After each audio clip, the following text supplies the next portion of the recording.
ಹೆಪ್ಪವಾಡಿ ಶಾಖೆ, ಸುರನೂರು ಶಾಖೆ, ನಿಡಗಂಟ ಶಾಖೆ 3 ಭಾಗಕ್ಕೆ ನೀರು ಬಿಡ್ತಾ ಇಲ್ಲ. ಈಗ ನಮಗೆ ಒಂದು ವಾರದಲ್ಲಿ ಇದ್ರ ಬಗ್ಗೆ ಚರ್ಚೆ ಮಾಡಿದ್ದೀವಿ. ನೀರಾವರಿ ಇಲಾಖೆ ಹತ್ರ ಹೋಗಿ ಇಂಜಿನಿಯರ್ಗಳನ್ನು ಕೇಳಿದ್ದೀವಿ. ಸುಮಾರು ಜನ ರೈತರು ಬಂದಿದ್ರೆಲ್ಲ. ಆವಾಗ ಏನು ಕಟ್ಟು ಪದ್ಧತಿಯಲ್ಲಿ ನೀರನ್ನ ಹಂಚಿದ್ರು, ಅದ್ರ ಬಗ್ಗೆ ಮಾತಾಡಕ್ ಹೋದಾಗ ಈ ವಿಷಯ ಗೊತ್ತಾಯ್ತು ನಮಗೂ. ನಾವು ಹೇಳಿದ್ವಿ, ಕನ್ನಂಬಾಡಿ ಕಟ್ಟೆಯಲ್ಲಿ ನೀರು ತುಂಬಾ ಇದೆ, ನೀರು ಖಾಲಿಯಾಗಿಲ್ಲ, ಅದು ನಮ್ಮ ರೈತರ ಅದೃಷ್ಟದಿಂದ ತುಂಬಿದೆ. ಆದ್ದರಿಂದ ಕಾವೇರಿ ಅಚ್ಚುಕಟ್ಟು ಪ್ರದೇಶ ಏನೇನು ನಾಲೆ ಇದೆ ಎಲ್ಲಾ ನಾಲೆಗೂ ಮೇ ತಿಂಗಳವರೆಗೂ ನೀರು ಬಿಡಬೇಕು ಅಂತ ನಾವು ಕಡ್ಡಾಯವಾಗಿ ಹೇಳ್ಬಿಟ್ಟು ಬಂದಿದ್ದೀವಿ. ಅವತ್ತು ಅದಕ್ಕೇನು ಉತ್ತರ ಕೊಟ್ಟಿಲ್ಲ. ಏನು ಹಿಂದೆ ನೀರಾವರಿ ಸಲಹಾ ಸಮಿತಿಲಿ ರೈತ ಸಂಘಟನೆ ಉಚ್ಚರಾಯ ಸ್ಥಿತಿಯಲ್ಲಿ ಇದ್ದಾಗ ರೈತ ಸಂಘದಿಂದ ರೈತರನ್ನ ಆಯ್ಕೆ ಮಾಡ್ಕೊತಿದ್ರಂತೆ ಮಂಡ್ಯ ಜಿಲ್ಲೆಯಿಂದ. ಈಗ ಯಾರನ್ನ ಆಯ್ಕೆ ಮಾಡ್ಕೊತಲ್ಲ ಅವರು, ಆ MLA MLCಗಳು ಅವರವರೇ ಸೇರ್ಕೊಂಡು ತೀರ್ಮಾನ ಮಾಡ್ತಾವ್ರೆ. ಇಲ್ಲಿ ಬಂದು ಏನು ನಮ್ಮ ಸುದ್ದಿ ಪ್ರಕಾರ ಇವರು ನೀರು ನಿಲ್ಸ ಮುಂಚೆನೆ Malavalli MLA, Maddur MLA ಬರ್ತಾರಲ್ವಾ, Maddur MLA, ಅಲ್ಲಿ ನರಸೀಪುರ MLA ಅವರೆಲ್ಲ ಸೇರಿ ರೈತರು ಪ್ರತಿನಿಧಿಗಳನ್ನ ಕರೆದು ಚರ್ಚೆ ಮಾಡಬೇಕಿತ್ತು. ಈ ತರ 3 ನಾಲೆಗೂ ರಿಪೇರಿ ಇದೆ, ನೀರು ನಿಲ್ಲಿಸ್ತೀವಿ ಅಂತ. ರಿಪೇರಿ ಆಗಿರೋ ನಾಲೆಗೆ ನೀರು ಬಿಡ್ತಾ ಇಲ್ಲ ಇವರು. ಅದೊಂದ್ ಕಡೆ ಇರ್ಲಿ, ಯಾರು ಕೇಳಿದಾರ? ಬೆಳೆ ಮಾಡೋರು ಯಾರು? ಆ ನಾಲೆ ಭಾಗದ ರೈತರು. ಯಾವ್ದಾರ ರೈತರದ ಸಭೆ ಕರೆದು ಒಂದ್ಸರಿ ಚರ್ಚೆ ಮಾಡಿದಾರ? ಮಾಡ್ಬೋದಿತ್ತಲ್ಲ 3 MLAಗಳು. ಯಾಕೆ ಮಾಡಿಲ್ಲ? ಅದು ನಮ್ಮ ಪ್ರಶ್ನೆ. ರೈತರನ್ನ ಹಾಳು ಮಾಡಕ್ತಾನೆ ಇವರು MLAಗಳಾಗಿರೋದು. ಈಗ ದೇಶ ಉಳಿಸ್ತೀವಿ ಅಂತ ಎಲ್ಲ ಕಡೆನೂ ಘೋಷಣೆ ಮಾಡ್ತಾರೆ. ಹಳ್ಳಿಗೆಲ್ಲ ಬಂದು ನಾವು ರೈತರ ಪರ,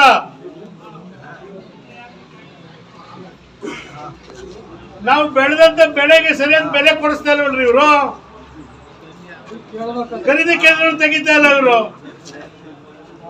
ಭತ್ತ ಎಲ್ಲ ಮಧ್ಯ ದಳ್ಳಾಳಿಗಳು ತಗೊಂಡ್ಮೇಲೆ ರಾಗಿ ಭತ್ತ ಎಲ್ಲ ಆಮೇಲೆ ಖರೀದಿ ಕೇಂದ್ರ ತೆಗಿತಾರೆ. 10 ಮೂಟೆ 20 ಮೂಟೆ ತಗೋತಾರೆ ಅಂತ. ಇವ್ರು ಯೋಗ್ಯರ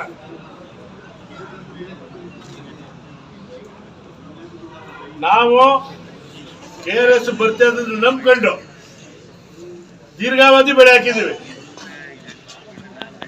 ತೋಟಗಾರಿಕೆ ಬೆಳೆ ಇದೆ. ಈಗ ಹಿಂದೆ 2-3 ವರ್ಷದ ಹಿಂದೆ ನೋಡಿದರೆ ತೆಂಗಿನ ಮರ ಎಲ್ಲ ಸುಳಿ ಬಿಡೋಗಿತ್ತು, ಫಲ ಬಿಡ್ತಾ ಇರಲಿಲ್ಲ. ಈಚೆಲ್ಲ ಎಲ್ಲ ಬಿದ್ದೋಗ್ತಿತ್ತು ಕಾಯಿಗಳು ಅವೆಲ್ಲ. ಈಗ ಒಂದು 2 ವರ್ಷದಿಂದ ಸುಮಾರು ಬೆಳೆ ಕಾಣ್ತಾ ಇದ್ದೀವಿ. ಇವರು ನೀರು ನಿಲ್ಲಿಸಿ ರೈತರ ಬಾಯಿಗೆ ಮಣ್ಣು ಹಾಕೊಂಡಿದ್ದಾರೆ. ನಾನೇ ಅಭಿವೃದ್ಧಿ ಮಾಡ್ತಾ ಇಲ್ಲ ಇವರು. ಅವ್ರ ಮುಂದೆ ಅಭಿವೃದ್ಧಿ ಮಾಡ್ಕೊತಾ ಇದ್ದಾರೆ ಕಮಿಷನ್ ತಗೊಂಡು. ಅದು ನಿಲ್ಲಬೇಕು. ಎಲ್ಲಾ ವಿಷಯಕ್ಕೂ ನಾವು ಮುಖ್ಯಮಂತ್ರಿ ತಗೋಕ್ಕಾಗಲ್ಲ. ಮಳವಳ್ಳಿ MLA ಬೇಕಾದ್ರೆ ಬೆಂಗಳೂರು ನೀರು ಬಿಡಕ್ಕೆ ಸುತ್ತಕಟ್ಟಿರ್ತಾವ ಬೆಳಗಾನ ಅಧಿಕಾರಿಗಳು ಕರ್ಸ್ಕೊಂಡು ಆ ನಾಲೆಯಲ್ಲಿ ನೀರು ಹರಿಸ್ಕೊಂಡು ಮದ್ದೂರು ಎಲ್ಲಿ ತೊರಕಟ್ಟಳ್ಳಿಯಿಂದ ಬೆಂಗಳೂರು ನೀರು ತಗೊಂಡೋಕೆ ಇಲ್ಲಿ ನೀರಿಲ್ಲದೆ ಒದ್ದಾಡ್ತಾ ಇದ್ದೀವಿ. 6ನೇ ಹಂತಕ್ಕೆ ಪೂಜೆ ಮಾಡ್ತಾರೆ ಮುಖ್ಯಮಂತ್ರಿ ಕರೆದು ಬೆಂಗಳೂರು ನೀರು ಕೊಡ್ತೀವಿ ಅಂತ. ಕನ್ನಂಬಾಡಿ ಕಟ್ಟೆ ಬೆಂಗಳೂರು ನೀರು ಕುಡಿಯಕ್ಕೆ ಕೊಡಕ ರೈತರು ಬದುಕಕ್ಕೆ ಮಹಾರಾಜರು ಅವ್ರ ಮನೆ ಒಡವೆಗಳ ಮಾರ್ಬಿಟ್ಟು ಕನ್ನಂಬಾಡಿ ಕಟ್ಟೆ ಕಟ್ಟಿಸ್ಕೊಂಡಿರೋದು. ಬೆಂಗಳೂರಿಗೆ ಹೋಗಿ ಸೇರ್ಕಡೆ ಕೇಳಿದ್ವಿ ಇವರೆಲ್ಲರೂ. ನಾವು ಇಲ್ಲೇ ದುಡಿಲಿ.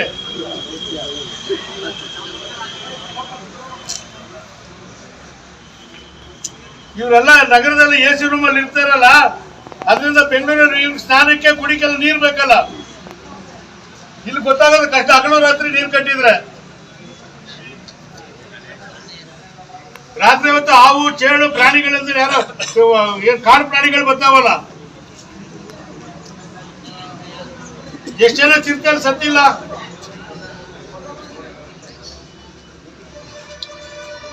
ಹಾವು ಕಡಿಸ್ಕೊಂಡಿಲ್ಲ ಎಷ್ಟು ಜನ? ಅದೇನೋ ವರದಿ ಕೊಟ್ಬಿಟ್ರೆ ಏನೋ 50,000 1 ಲಕ್ಷ ಕೊಟ್ಬಿಡ್ತಾರೆ. ಏನ್ ಕೊಟ್ಟರೆ ಪ್ರಾಣ ಬಂದ್ಬಿಟ್ಟದ?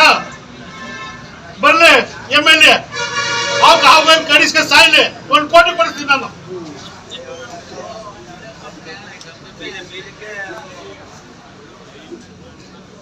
ರೈತರಿಗೆ ಅಷ್ಟೇ, ಅವ್ರಿಗೇನ್ರಿ ಗೊತ್ತು? ಎಷ್ಟು ರೂಮಲ್ಲಿ ಇರ್ತಾರೆ ಅವ್ರು ಸೆಂಟ್ ಹಾಕದ್ದು. ಈ ಖಾರಿಫ್ ಅಂತ ಹೇಳ್ತೀವಲ್ಲ, ಮುಂಗಾರು ಬೆಳೆಗೆ ಸ್ವಾಮಿ ಆಲ್ರೆಡಿ ಎಲ್ಲ ಒಟ್ಲಾಕಿ ಬೇರೆ ಕಡೆ ಸೋಯಿಂಗ್ ಆಗಿ ಪ್ಲಾಂಟಿಂಗ್ ಆಗಿ ಎಲ್ಲ ಭತ್ತಗಳೆಲ್ಲ ಹೊಡೆ ಬಂದವೆ. ನಮ್ಮ ಈ ಮಳವಳ್ಳಿ ಬಾಗಿ ನಿಡಘಟ್ಟ ಮತ್ತೆ ಇದು ಎಪ್ಪೋಡಿ ಬಾಕೆ ಈ ಸುತ್ತಕಟ್ಟೆ ನೀರು ಯಾಕೆ ಸರಿಯಾಗಿ ಕೊಡಲಿಲ್ಲ ಅಂತೇಳಿ ಚರ್ಚೆ ಮಾಡಲಾಗಿ ನೀರು ಬಿಡ್ದು. ಈಗೇನು ನಮಗೆ ಮಾಹಿತಿ, ನೀರಾವರಿ MD ಇರ್ಬೋದು, SC ಸೂಪರಿಂಟೆಂಡೆಂಟ್ ರಘುರಾಮ್ ಇರ್ಬೋದು, ಎಕ್ಸಿಕ್ಯೂಟಿವ್ ಇಂಜಿನಿಯರ್ಸ್ ಇರ್ಬೋದು, ರೈತರ ಬಳಿ ಚರ್ಚೆ ಮಾಡಿ ಈ ನೀರಾವರಿ ಇಲಾಖೆ ಹತ್ರ ನಮ್ಮ ಇದನ್ನ ಎಷ್ಟೋ ಜನ ಸಾಕು ಪ್ರಚಾರ ಮಾಡಲಿಕ್ಕೆ ಕರ್ಸಿ ಚರ್ಚೆ ಮಾಡಿ ತಪ್ಪಾಗಿ ಹೋಯಿತು ನೀರನ್ನ. ಅದರ್ವೈಸ್ ಏನು ಇನ್ನೊಂದು ಸ್ಪಷ್ಟತೆ ಅವ್ರಿಗೆ ನಿಂತಿರೋ ಕ್ರಾಪ್ ಏನಂತೀವಿ, ತೆಂಗು, ರೇಷ್ಮೆ, ಕಬ್ಬು, ಇವನಕ್ಕೆ ಏನು ಮಾಡೋದು ನೀರು ಉಣಿಸೋಕ್ಕೆ. ಈಗ ಮಳೆ ಪ್ರತಿ ಸತ್ತು ಮುಂಗಾರು ಮಳೆ ಆಗುತ್ತೆ ಅಂತ ಯಾವುದೋ ಅಶ್ಯೂರೆನ್ಸ್ ಇಲ್ಲ, ನಮಗೆ ಭರವಸೆದಾಯಕ ಇಲ್ಲ. ಇನ್ನೊಂದು ಏನು ಮಾಡಿ, ಈಗ ನಮಗೇನು ಎಕರೆಗೆ 25,000 40,000 ಈಗ ಏನು ಮಾಡ್ತೀವಿ ನೀವು ಅದನ್ನು ನಾವು ನಿಗದಿ ಮಾಡಿ, ಅವ್ರು ಹೆಚ್ಚು ಚಿಕ್ಕದಿರಲಿ ದೊಡ್ಡದಿರಲಿ ಅದನ್ನು ಪರಿಹಾರ ಕೊಟ್ಟು ಬನ್ನಿ. ನಾಳೆ ನೀವು ಆಧುನೀಕರಣ ಮಾಡಿ ಬೇಡ ಅಂತ ಹೇಳಲ್ಲ. ಆಧುನೀಕರಣ ನೆಪದಲ್ಲಿ ನೀವು 400 ಕೋಟಿ 500 ಕೋಟಿ ಅಂತ ಹೇಳ್ತೀರಿ. ನಮ್ಮ ಮಂಡ್ಯ ಮಳವಳ್ಳಿ MLA ಕೂಡ ಮನೆ ಪೇಪರ್ನ ಓದಿದೆ, 400 ಕೋಟಿ ನಾವು ಬಿಡುಗಡೆ ಮಾಡಿದ್ದೀವಿ ಅಂತ ಹೇಳ್ತಾರೆ. ಅದು ಬಿಡುಗಡೆ ಮದ್ದೂರು MLA ಮನೆ 900 ಕೋಟಿ ಮಾಡ್ತೀವಿ ಅಂತ ಅಲ್ಲಿ ಹೇಳ್ತಾರೆ. ಬರೀ ಬಿಡುಗಡೆ ಅಂತ ಇದ್ರಲ್ಲ. ನಾಲೆಗಳು ಎಲ್ಲಿ ಯಾವ ಮಟ್ಟದಲ್ಲಿ ರೈತರು ಜಮೀನು ಹೋಗ್ಲಿಕ್ಕೆ ರಸ್ತೆ ಬದಿಗಳು ಏನು ಮಾಡಿದಿರಿ, ತೂಬ್ ನಾಲೆ ಕೊನೆ ಭಾಗದ ರೈತರಿಗೆ ನಾಲೆಗಳನ್ನ ಅಚ್ಚುಕಟ್ಟೆಯಲ್ಲಿ ಮಾಡಿದಿರಿ. ಹಿಂದೆ ಮಾಡ್ಕೊಳ್ಳೋದ್ರಲ್ಲ 2 ವರ್ಷ 3 ವರ್ಷದಿಂದ ನೀವು ಅದನ್ನ ಈಗ ನೀವೆಲ್ಲಾದ್ರೂ ಮಾಡಿಫಿಕೇಶನ್ ಮಾಡಿದಿರಾ? ಇಲ್ಲ. ಈಗಲೂ ಕೂಡ ಏನು ನಿಮ್ಗೊಂದು ಸ್ಪಷ್ಟ ಹೇಳ್ತೀನಿ ಕೇಳಿ, ಇನ್ನೊಂದು 2 ತಿಂಗಳು 1 ತಿಂಗಳು ಈಗ ಜಿಲ್ಲಾ ಪಂಚಾಯತ್ DP ಎಲೆಕ್ಷನ್, ನಗರಸಭೆ ಮತ್ತು ಪುರಸಭೆ ಚುನಾವಣೆಗಳು ಬರ್ತಾವೆ.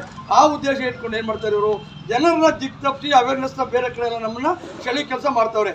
ಹಾಗಾಗಿ ನಾವೇನು ಮಾಡ್ಬೇಕೀಗ, ನಿಮ್ಗೆ ಒಂದೇ 2 ಆಪ್ಷನ್ ಇದೆ ನಮಗೆ.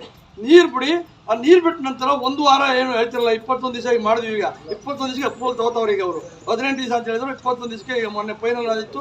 DC ಅವರು ಮೆಮೊರಾಂಡಮ್ ಹಾಲೆ ಈಗ ನೀರಾವರಿ ಇಲಾಖೆಗೆ ಕನ್ಸರ್ನ್ ಅಧಿಕಾರಿಗಳೆಲ್ಲ ಮಾಡಿದ್ದೀವಿ ಅಂತ ಹೇಳಿದ್ರು. 26ನೇ ತಾರೀಕು ನಾವು ದೊಡ್ಡಬರ್ತಲ್ಲಿ ಈಗ ಅಲ್ಲಿ ಮಂಡ್ಯದಲ್ಲೂ ಕೂಡ ಕಪ್ಪೋಡ ತೋರಿಸಿದಾಗ ಅದೊಂದು ದೊಡ್ಡ ಚರ್ಚೆ ಆಯ್ತದೆ. ಆ 12 ದಿವಸ ಏನು ನೀರು ತಪ್ಪಾಗ್ತಾರಲ್ಲ, ಆ ಮೂಮೆಂಟಲ್ಲಿ ಏನು 3 ದಿವಸ 4 ದಿವಸ ನಮ್ಮ ನೀರುಗಳೆಲ್ಲ ಅವು ನಿಂತ್ಕೊಳ್ಳೋ ನಾಲೆ ಎಲ್ಲ ವಾಟಾವೆ ನಮ್ಮವು. ಆ ಟೈಮಲ್ಲಿ ಏನು ಮಾಡ್ತೀವಲ್ಲ, ಪೈಪ್ ಲೈನಿಂಗ್ ಮಾಡಿಸಿ ಮಾಡ್ಬೋದು. ಏನಾರ 3 ದಿವಸ 4 ದಿವಸ ಮಾಡಿ ಅದ್ರ ಅವಕಾಶ ಕೊಡಿ. ರೈತರಿಗೆ 10 ರಿಂದ 12 ದಿವಸ ನೀರು ಕಂಟಿನ್ಯೂ 1 ವಾರ ನ್ಯಾರಲ್ಲಿ ಬರಲಿ. ಅದು 21 ದಿವಸ ಮಾಡಿ 27 ದಿವಸ ಮಾಡಿ ಅಂತೇಳಿ ಅದನ್ನು ಕೂಡ ಸ್ಪಷ್ಟ ಮಾಡಿವಿ. ಕರ್ನಾಟಕ ನ್ಯೂಸ್ ಡಿಜಿಟಲ್ ಚಾನಲ್ ಅನ್ನು ಈಗಲೇ ಸಬ್ಸ್ಕ್ರೈಬ್ ಮಾಡಿ. ಧನ್ಯವಾದಗಳು.